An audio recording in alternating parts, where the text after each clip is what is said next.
Clashes broke out this week between the Lebanese army and Fatah al-Islam rebel group in Narh al-Barid, Palestinian refugee camp north of Tripoli.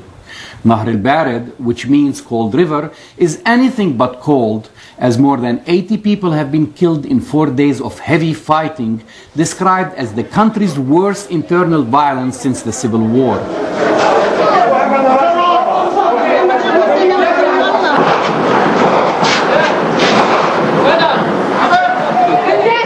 We plead to the world, we plead to Mr. Hassan and Sanyura, we plead to the international community. We are being killed in the camp. Our children are being killed in the camp. For God's sake, help us. We don't have water or electricity in the camp.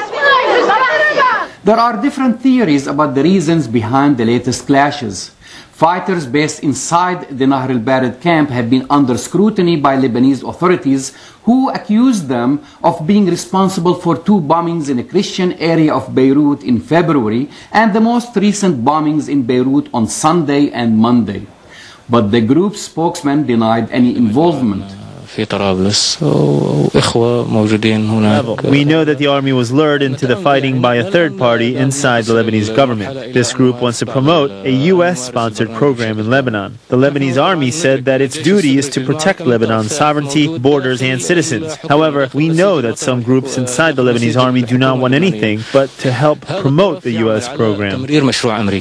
Some Lebanese officials claim that Fatah al-Islam has been used by the Syrian intelligence as a tool to derail UN moves to establish the Hariri Tribunal.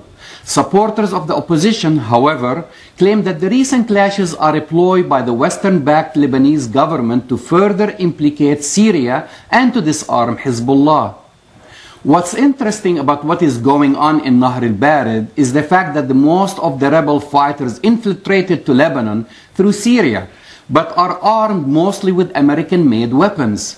Meanwhile, U.S. Air Force planes have just delivered military equipment to the Lebanese army under the pretext that the Lebanese government had requested military aid from Washington for fighting Fatah al-Islam group. At best estimates, though, Fatah al-Islam does not have more than 300 fighters. Are the weapons really heading to Narh al-Barid, or are they meant for future confrontations with Hezbollah? Whatever the reasons behind the recent clashes, Lebanon certainly does not need another wave of violence. The fighting showed how fragile security remains in Lebanon, which has been wrecked by the last year's war with Israel, in which more than 1,200 Lebanese, the majority of which were civilians, died. Beirut has also been hit by a series of unsolved assassinations following Hariri's murder. Most members of Fatah al-Islam group are foreign fighters, with some of them coming into Lebanon from as far as Yemen.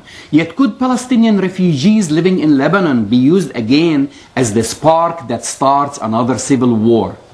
No one has this answer, but one thing for sure, it's going to be another hot summer in Lebanon. I'm Jamal Dajani for the Mosaic Intelligence Report.